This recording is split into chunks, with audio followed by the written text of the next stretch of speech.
Assalamualaikum warahmatullahi wabarakatuh. Halo guys, baiklah, kita akan membahas tentang material galon air.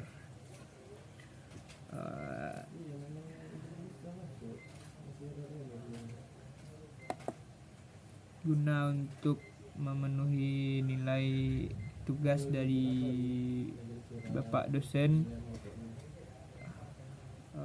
untuk pengganti nilai UTS. Baiklah, kita langsung masuk saja pada material galon air. Untuk pertama kali, apa itu material galon air? Apakah ada penonton yang tahu? Kalau ada penonton yang tahu, silahkan komen di kolom komentar. Kalau menurut saya adalah material galon air itu berupa material yang baik untuk kesehatan, dikarenakan galon air itu kan untuk minuman kita sehari-hari kan.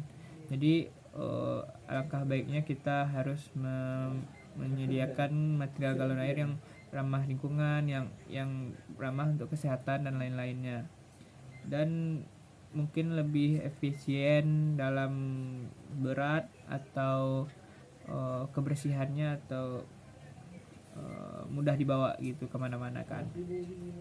Kemudian masuk ke jenis material yang digunakan. Untuk jenis material bisa kita lihat pada slide PPT-nya.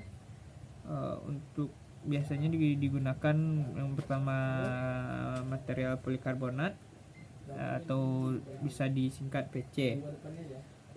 Yang pertama kali polikarbonat ini, untuk kekuatannya polikarbonat sangat kuat dan tahan terhadap benturan kan. Terus dalam kekristalannya tampak jernih seperti kaca, ringan, material yang relatif ringan dan mudah digunakan. Jadi kita untuk mengangkatnya atau untuk ngebawa-bawanya tidak terlalu susah, karena material tersebut ringan, apalagi diisi air kan. Kalau diisi air ya, kalau materialnya berat tambah berat karena air tersebut. Kemudian polikarbonat ini juga tahan panas. Misalkan galon air kita terjemur di luar ruangan, kalau materialnya tidak tahan panas, tentunya akan meleleh kan. Apalagi kalau lelehan itu masuk ke dalam air minum kita, ya air minum kita bakal tercampur dengan material-material yang di dalam galon tersebut. Kemudian masuk ke material yang kedua, polietilena atau bisa disingkat PE. Fleksibelannya, polietilena ini mudah dibentuk dan fleksibel. Kan seperti yang kita lihat, banyak itu galon yang berbentuk banyak bentuknya kan, yang kayak lekukan atau gedenya atau gimana ya kan. Terus untuk polietilena ini kurang cenderung bocor atau retak, jadi dia lebih tahan gitu, karena bahan tersebut memang cenderungnya tidak mudah bocor dan retak. Kemudian dalam keringanannya, material tersebut ringan dan mudah untuk diangkut, sama seperti polikarbonat yang tadi kan. Terus masuk ke bahan polipropilena atau bisa disingkat PP. Yang pertama, material itu tahan kimia. Polipropilena tahan terhadap bahan kimia. Coba penonton bayangkan kalau suatu bahan tempat kita minum itu tidak tahan terhadap kimia. Misalnya kan air gitu kan, akan cepat korosi kan. Terus kemudian ketahanannya terhadap panas dapat digunakan dalam suhu tinggi. Misalkan air, ya bisa dikatakan air yang hampir mendidih, kita masukin ke polipropilena, mungkin masih bisa ditahan oleh material tersebut. Terus dalam kekuatan, material tersebut sangat kuat dan tahan lama. Kemudian ada juga galon yang berasal dari stainless steel. Untuk ketahanannya karat, bisa dikatakan tahan terhadap karat dan korosi, karena seperti yang kita ketahui, stainless steel kan memang tahan terhadap karat dan korosi kan. Terus dalam keamanannya, Material yang aman untuk makanan dan minuman. Banyak kita lihat seperti panci atau kuali kan memang dari bahan stainless steel. Uh, Seperti itu. Jadi bisa disimpulkan memang stainless steel itu memang tahan, memang aman dan memang bisa dikatakan aman untuk makanan dan minuman. Kemudian tampilannya elegan.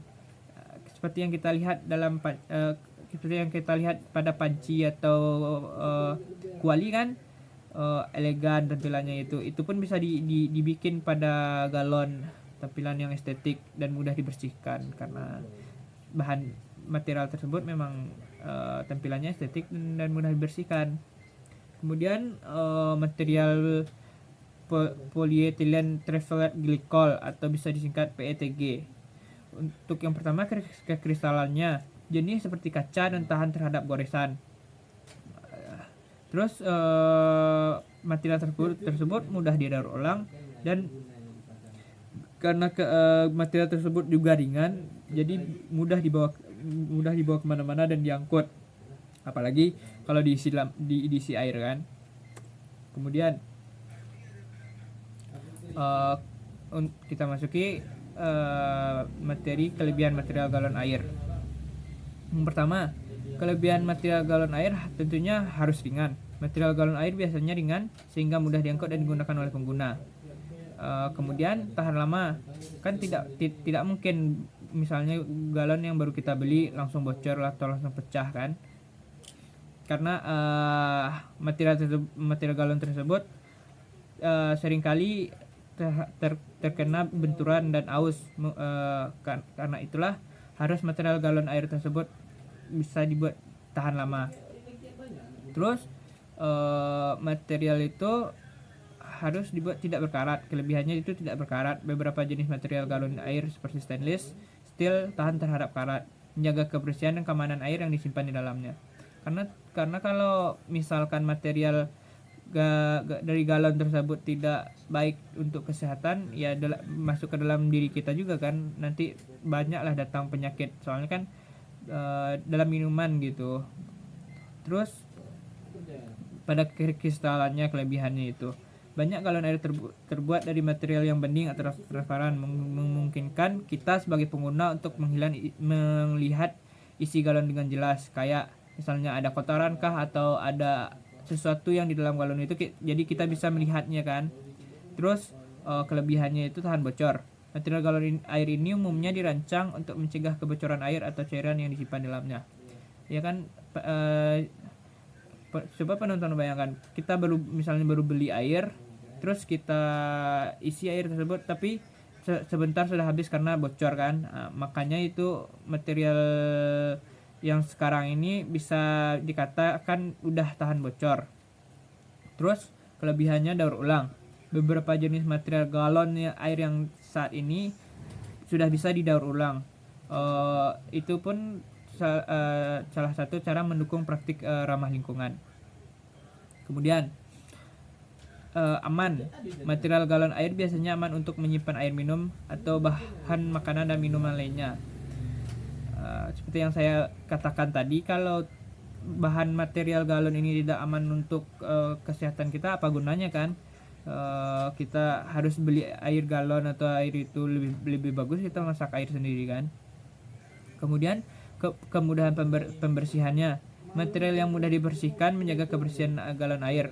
Kalau galon tersebut susah dibersihkan, ya galon tersebut akan menyimpan banyak bakteri atau jamur yang akan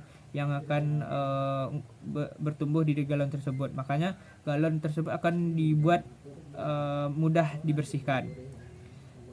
Kemudian dapat digunakan ulang. Galon air seringkali dapat diisi ulang, mengurangi limbah plastik. Itu termasuk kelebihan utama dari galon air. Misalkan setiap kita minum harus kita beli galon air, akan berapa banyak itu limbah plastik yang akan kita hasilkan. Makanya material galon harus dirancang sedemikian rupa untuk bisa dibikin daur ulang. Karena kalau tidak bisa dibikin daur ulang, ya bakal banyak limbah plastik kan. Terus Terus kelebihannya ketersediaan beragam. Tersedia dalam berbagai jenis material, ukuran, dan desain, memberikan opsi yang luas kepada pengguna. Jadi kita bisa memilih gitu materialnya apa yang kita mau, besarannya apa yang kita mau, terus desainnya yang kayak mana kita bisa memilih karena opsinya banyak tergantung material yang dibuat. Kemudian masuk ke kelemahan material galon air. Ada juga kelemahannya. Yang pertama, rentan pecah. Beberapa jenis material galon air seperti kaca bisa pecah dengan mudah jika terjatuh atau terpapar tekanan berlebihan. Tapi banyak juga material yang tidak rentan pecah karena memang kekuatan dari material kan berbeda-beda. Misalnya kan yang ini untuk keestetikaan, yang ini untuk memang untuk kegunaannya gitu. Terus kelebihannya selanjutnya tentang berat. Beberapa material seperti stainless steel bisa cukup berat sehingga sulit untuk diangkut atau dibawa. Memang benar ini kan. Karena stainless steel kan memang cukup berat. Jadi kalau misalnya galon tersebut berbuat dari stainless steel, apabila udah diisi air jadi tambah berat kan, karena memang materialnya itu udah berat, diisi air tambah berat. Jadi itu termasuk salah satu kelemahan dari salah satu material. Tidak dapat didaur ulang. Mungkin beberapa jenis plastik mungkin sulit didaur ulang atau sulit memprosesnya menjadi produk daur ulang yang berkualitas tinggi. Selanjutnya, biaya produksi tinggi. Beberapa material galon air terutama yang berkualitas tinggi dapat memiliki biaya produksi yang tinggi. Seperti yang kita ketahui, karena material ini kan belum tidak semuanya yang murah. Jadi biaya produksi, apabila material ini mahal, ya biaya produksinya pastilah mahal kan. Jadi mungkin itu bisa diimbangi dengan kenaikan harga galon tersebut. Terus kurang isolasi panas. Beberapa material mungkin tidak memiliki isolasi panas yang baik sehingga tidak cocok untuk menyimpan air panas. Memang benar, apalagi plastik yang materialnya ini memang didesain buat tidak terkena panas. Apabila terkena panas ya akan mungkin memunculkan bahaya atau galon itu tidak kuat menahan panas tersebut. Terus korosi. Material tertentu seperti logam rentan terhadap korosi jika terpapar air atau cairan yang bersifat korosif. Ada pula material seperti logam yang dibuat orang untuk galon air. Karena tersebut termasuk salah satu kelemahannya gitu kan, rentan terhadap korosi jika terpapar air. Terus ada juga kelemahannya di bidang di rasa atau bau. Beberapa material dapat mempengaruhi rasa atau bau air yang disimpan di dalamnya, terutama jika tidak dibersihkan dengan baik.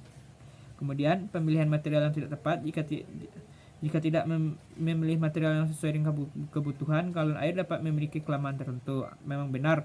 Jadi kita sebagai seorang desainer dan engineer harus memikirkan material mana yang cocok untuk air yang mana, material mana yang cocok untuk tempat yang mana gitu. Kemudian keterbatasan dalam warna dan desain. Beberapa material mungkin memiliki keterbatasan dalam hal yang warna atau desain yang dapat membatasi opsi gaya. Itu mungkin memang benar, soalnya kan tidak semua material yang bisa dibentuk sedemikian rupa dalam yang menghasilkan estetikanya. Jadi itu termasuk kelemahan material galon air tersebut. Kemudian kita masuk sifat-sifat material galon air. Seperti yang kita lihat di tabel, karakteristik pentingnya yang pertama adalah densitas. Plastik PET 1,4, plastik PC 1,2. Keterangannya lebih ringan, lebih baik dari aspek berat. Yang kedua, elastisitas tak putus. Mungkin plastik PET lebih baik daripada plastik PC, soalnya plastik PET 70-130, sedangkan plastik PC 100-150. Keterangannya berarti plastik PC lebih elastis, lebih tahan dari pecah atau retak daripada plastik PET. Kemudian kekuatan terhadap tarikan. Seperti yang kita lihat juga, plastik PET lebih rendah kekuatan terhadap tarikannya daripada plastik PC, sehingga plastik PC lebih tingginya lebih cocok untuk kemanasan kaku atau semi kaku. Kemudian kekuatan terhadap benturan atau goresan. Plastik PET masih di angkanya di bawah plastik PC. Oleh sebab itu plastik PC lebih tinggi semakin tahan terhadap bentrokan atau goresan. Dan seperti yang kita lihat selanjutnya. Baiklah, kita masuk ke produksi galon air. Yang pertama, persiapan bahan baku. Misalkan material apa yang kita mau untuk galon ini, atau di mana kita mendapatkan produsen dari bahan baku tersebut. Kemudian pencetakan wadah. Pencetakan wadah itu dilakukan di dalam pabrik. Dan pabrik itu ada mesin pencetaknya. Jadi misalkan bahan itu dileburkan, terus kita masukkan dalam pencetakan, jadi keluarnya akan jadi cetakan galon yang siap diproduksi. Terus penyegelan ini bisa dibilang juga sebagai penyatuan dari galon tersebut, misalkan, dan itu bisa jadi juga pengecekan galon itu lagi. Kemudian pengisian air. Setelah galon itu terbentuk dan setelah inspeksinya, kita isi air. Kemudian setelah isi air, kita tutup wadahnya. Pengemasan, kita kemas dan kita labeling sekeliling galon, kita labeling sekeliling penutup wadah. Terus selanjutnya kita inspeksi lagi kualitasnya, seperti gimana kualitas air tersebut, terus kualitas galon tersebut kita inspeksi lagi kebersihannya dan lain-lain sebagainya, baru kita distribusikan ke pasar. Kemudian aplikasi material galon air. Yang pertama bisa diaplikasikan rumah tangga, terus kantor dan tempat kerja, industri makanan dan minuman, pertanian dan peternakan, acara-acara besar, rumah sakit dan kesehatan, perjalanan dan aktivitas luar ruangan, industri kimia dan laboratorium, penyediaan air darurat, dan pemanfaatan sumber air bersih. Kemudian kita masuki ke keberlanjutan material galon air. Yang pertama, dampak lingkungannya. Konsumsi sumber daya. Produksi material galon air dapat memerlukan konsumsi sumber daya alam seperti air dan energi. Kemudian limbah plastik. Penggunaan galon air plastik dapat menghasilkan limbah yang sangat signifikan yang dapat berdampak negatif pada lingkungan jika tidak didaur ulang yang baik. Kemudian bisa juga di emisi karbonnya. Proses produksi dan distribusi galon air juga dapat menghasilkan emisi karbon yang berkontribusi pada perubahan iklim. Yang kedua, mungkin keberlanjutannya ini di daur ulang. Beberapa produsen galon air telah mengadopsi praktik daur ulang plastik, membantu mengurangi limbah plastik dan konsumsi bahan baku. Kemudian material ramah lingkungan. Penggunaan material yang lebih ramah lingkungan seperti PETG yang dapat didaur ulang adalah langkah positif dalam meminimalkan dampak lingkungan. Efisiensi energi. Upaya untuk mengurangi konsumsi energi dalam proses produksi dapat mendukung keberlanjutan. Kemudian di bidang inovasi keberlanjutan, kita dapat mencantumkan inovasi terbaru dalam industri galon air yang berfokus pada keberlanjutan, seperti galon air yang terbuat dari material yang sepenuhnya dapat didaur ulang, atau teknologi pengemasan yang lebih efisien. Kemudian mungkin dalam kebijakan lingkungan, beberapa perusahaan atau pemerintahan telah menerapkan kebijakan lingkungan yang mengatur produksi dan penggunaan galon air, memastikan praktik yang lebih ramah lingkungan untuk sekitar kita. Kemudian ini ada inovasi terbaru dalam material galon air.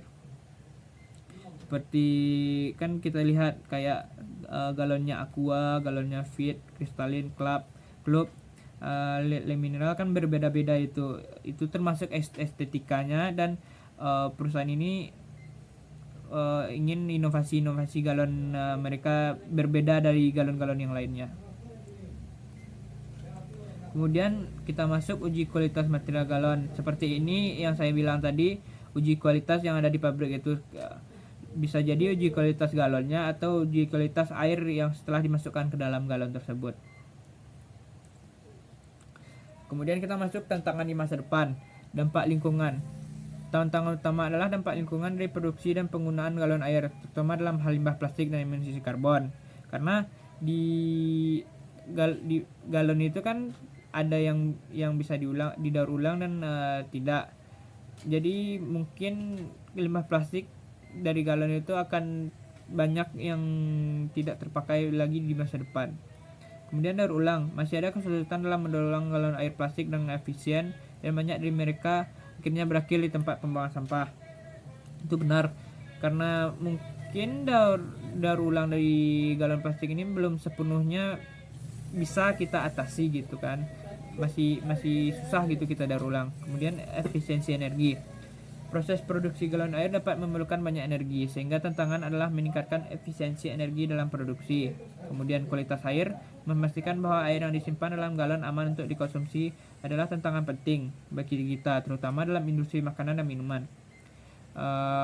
Mungkin selanjutnya biaya produksi. Beberapa material dan teknologi yang lebih ramah lingkungan dapat memiliki biaya produksi lebih tinggi. Terus tantangan logistiknya, distribusi galon air ke daerah yang sulit dijangkau atau selama bencana dapat menjadi tantangan logistik yang signifikan. Terus kebijakan dan regulasi, perubahan kebijakan lingkungan dan regulasi pemerintah dapat mempengaruhi produksi dan penggunaan galon air.